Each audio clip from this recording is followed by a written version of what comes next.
السلام عليكم ورحمة الله وبركاته. رجعت لكم اليوم بفيديو جديد. بفيديو اليوم راح يكون سبب قطعتي. الكل يعرف انه انا قطعت شهر تقريبا، اليوم الفيديو كامل راح يكون ايش سبب القطعة. كل شي راح اوريكم اياه، بس قبل ما ابدأ حطوا لايك اذا مو حاطين، واشتركوا بالقناة اذا مو مشتركين، وفعلوا جرس اذا مو فعلين، وخلونا نبدأ بالفيديو. اليوم كما اخبرتكم راح يكون سبب قطعتي. الكل يعرف انه انا قطعت تقريبا شهر. اخر فيديو نزلته كان ادوات المدرسة على ما اتذكر. بعد شهر او شهرين، لا شهر واحد، نزلت فيديو السفر، وبعد فيديو السفر نزلت فيديو ثاني واللي هو جولة في بيتنا. اول سبب كان لسبب قطعتي انه انا سافرت، هذا اول شيء. ثاني شيء دراستي هنا، حوضح لكم اكثر. أنا لما سافرت السودان قعدت ببيت جدي اللي هو أبو أمي. قعدنا بالبيت، قعدنا كده شهر مع خالتي، وبعدين رجعنا. البيت اللي كنت أنا قاعدة فيه اللي هو بيت جدي الله يرحمه ما كان فيه واي فاي أو ما كان فيه نت، فعشان أنزل فيديو محتاجة واي فاي. اي نعم في رصيد، بس الرصيد مهما ما جبتي ما راح ينزل لك فيديو. يعني يعني كالآتي: مثلا نزلتي مثلا اشتريت رصيد بالعماني مثلا 5 ريال، مثلا بالسعودي 50 ريال، حينزل لك نص، مثلا ينزل لك كده 75%، يجي يقول لك انتهت مهلة الاتصال. حتضطر انك ايش اليوم اللي بعده او بنفس اليوم تشتري مرة ثانية رصيد عشان يكمل. وفي بعض المرات، والمشكلة الأكبر غير كذا، إنه أصلا السودان الشبكة ضعيفة. يعني حأحتاج يمكن 4 أيام عشان أنزل فيديو واحد، لأنه الشبكة هناك ترجع وتجي ترجع وتجي كذا، في شبكة مرة سيئة. ويعني ما أقدر أنزل فيديو ومحتاجة واي فاي. أنا قلت لأختي أنا وين ما رحت القناة الواي فاي أهم من القناة ذات نفسها، فقلت لازم أي مكان لا عشان أنزل فيديو لازم واي فاي. فهذا كان أول سبب. ثاني سبب أنا جيت يوم الاثنين. اليوم اليوم السبت، الاثنين اللي فات، يعني تقريبا قبل 5 أيام ولا كم. جيت الاثنين اللي فات. طيب ما دام انك جيتي قبل 5 أيام، الفترة هذه وين اختفيتي؟ انا حقول لكم وين. نحن هنا بعمان الدراسة كانت عبر اونلاين، يعني بندرس من برنامج معين بتنزليه في الهاتف وبتدرسي فيه. التاريخ التاريخ اللي بدوا فيه الناس تاريخ 9/11. هنا الناس اللي في عمان بدوا يدرسوا أونلاين.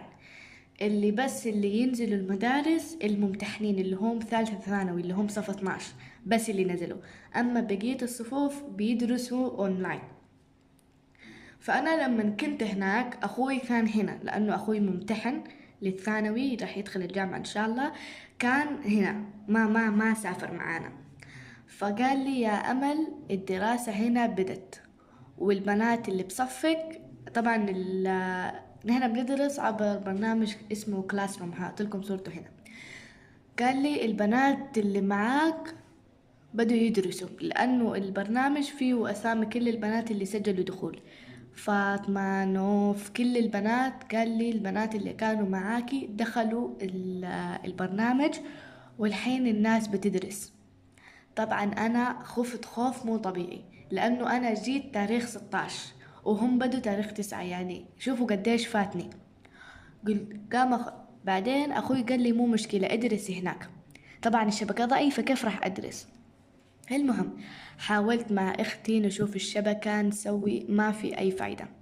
والأسوأ من كذا انه بعد ما اشترينا رصيد وسجلنا الدخول، طلع انه برنامج كلاس روم لعمان فقط، يعني الدول البرة ما بيفتح لها.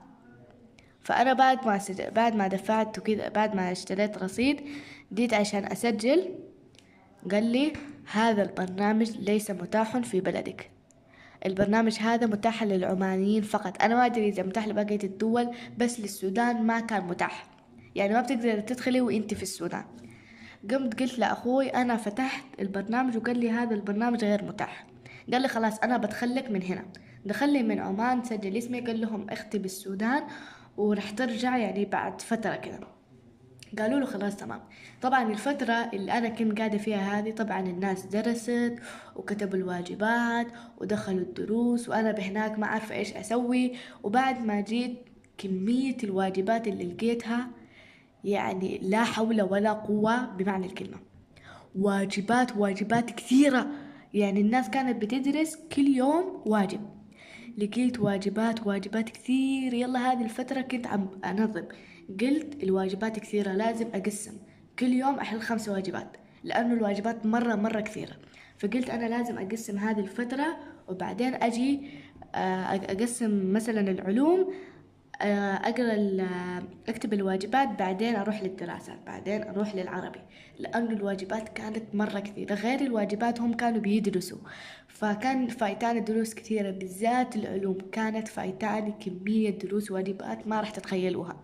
فقلت خليني أقسم الفترة هذه. الحمد لله حليت الدروس، حليت الواجبات، درست الدروس، لكن لحد الآن باقي لي شوية، مو كثير، باقي لي شوية يعني، بس العلوم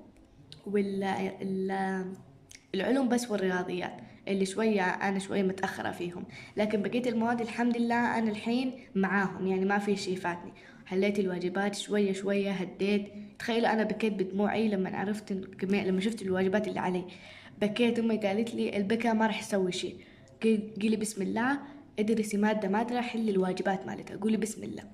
قلت بسم الله، قريت الدروس، حليت الواجبات، نظمت أموري. قلت خلاص بعد ما أنظم أموري برجع لليوتيوب، لأنه أنا أموت على شيء اسمه يوتيوب. وبس هذا كان كل الفيديو. أتمنى الفيديو عجبكم، هذا كان سبب قطعتي. أتمنى أنكم تعذروني على الفترة اللي قعدت فيها، لكن إن شاء الله بعوضكم أحسن منها. لا تنسوا اللايك وسبسكرايب والاشتراك بالقناة. بحبكم، مع السلامة. I found you, girl, I like being around